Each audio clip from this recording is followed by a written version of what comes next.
On dit souvent qu'il fait froid au sommet, surtout lorsqu'on dirige un État autoritaire. Mais pour le président chinois Xi Jinping, cette solitude n'est pas un accident, c'est devenu une stratégie de survie. Le 26 janvier dernier, un événement que les experts appellent un tremblement de terre politique a secoué Pékin. Alors que le monde regardait ailleurs, des rumeurs de coup d'État ont explosé dans la capitale. Xi Jinping venait de lancer une opération brutale pour reprendre le contrôle absolu de son armée. Pour comprendre la gravité de la situation, il faut regarder la cible. Voici le général Zhang Youxia. Ce n'était pas un simple bureaucrate. En tant que vice-président de la commission militaire centrale, il était le numéro 2. Dans toute la hiérarchie militaire chinoise, un seul homme était au-dessus de lui, Xi Jinping lui-même. C'était l'allié le plus intime du président, le gardien des clés de la puissance militaire. Mais en un seul week-end, tout a basculé. Xi a non seulement éliminé Zhang, mais aussi le chef d'état-major, le général Liu Zhenli. C'est une véritable décapitation du commandement. L'objectif est clair, s'assurer qu'aucune voix, aussi puissante soit-elle, ne puisse jamais contester son autorité. Alors, pourquoi maintenant? Pourquoi se débarrasser de ses plus fidèles protecteurs? 3 théories s'affrontent pour expliquer ce chaos.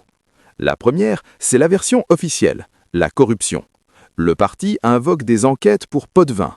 C'est l'excuse standard que Xi utilise depuis plus de 10 ans pour nettoyer les rangs. Mais pour une cible de ce calibre, personne n'y croit vraiment. Ce n'est qu'une façade.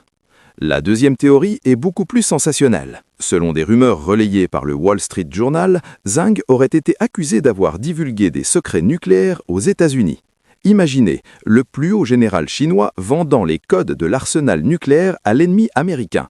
Mais cette théorie s'effondre quand on l'analyse. Comme le souligne le professeur Henri Gao, pourquoi un homme qui cherche à prendre le pouvoir affaiblirait-il son propre pays en vendant ses secrets les plus vitaux? Si ce n'est pas l'argent, ni l'espionnage, il ne reste qu'une seule option.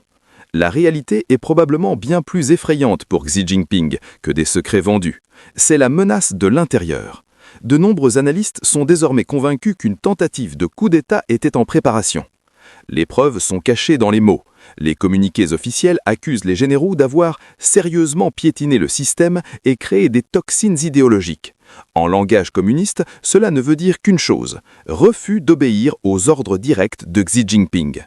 Zhang ne travaillait pas seul, il construisait une clique, un réseau de loyauté personnelle au sein de l'armée capable de défier le président. C'est le cauchemar absolu pour un dictateur, une armée dans l'armée.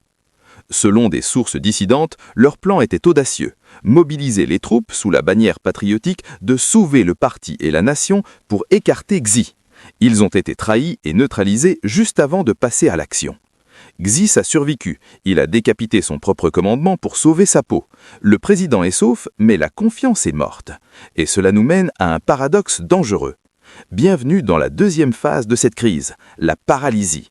En purgeant son armée, Xi a créé un vide terrifiant. La réaction du régime ressemble à de la panique pure. L'armée a été placée en alerte de niveau 1. Mobilisation 24/24. C'est une posture de guerre imminente alors qu'il n'y a aucune menace extérieure visible. À l'intérieur des casernes, c'est la chasse aux sorcières. Ordre a été donné de confisquer les téléphones pour inspection. Tout accord passé avec le général Zhang est désormais un arrêt de mort professionnel. C'est un écroulement structurel de la confiance. La question se pose, prépare-t-il l'armée à combattre une menace extérieure ou prépare-t-il une guerre civile au sein de ses propres rangs? Il y a aussi une dimension stratégique cruciale, Taïwan. Xi a fixé l'échéance de 2027 pour être prêt à l'invasion, mais il semble que les généraux Zhang et Liu freinaient les plans. Ces généraux connaissaient la réalité du terrain, l'armée n'est pas prête, mais dans la Chine de Xi, la prudence est perçue comme de la défiance. Dire « nous ne pouvons pas gagner aujourd'hui » est interprété comme « je refuse de me battre pour vous ». Regardez ce qu'est devenu la commission militaire centrale. C'était un commandement diversifié. Aujourd'hui, c'est une table vide. Il ne reste que Xi et un seul exécuteur fidèle. Xi a remplacé la compétence par des yes-man terrifiés.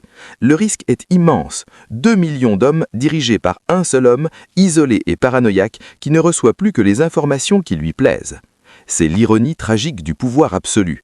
En voulant éviter un coup d'État, Xi a détruit les mécanismes de retour nécessaires à la victoire militaire. Il a planté les graines d'un écroulement total. Si la guerre éclate demain, le dogme politique échouera face à la réalité du feu. En conclusion, l'armée populaire de libération est politiquement sécurisée pour Xi, mais militairement compromise. Le mandat de 2027 reste en place, mais l'instrument pour l'accomplir a été brisé de l'intérieur. Merci d'avoir regardé. Abonnez-vous pour plus d'analyses sur les mouvements de pouvoir cachés.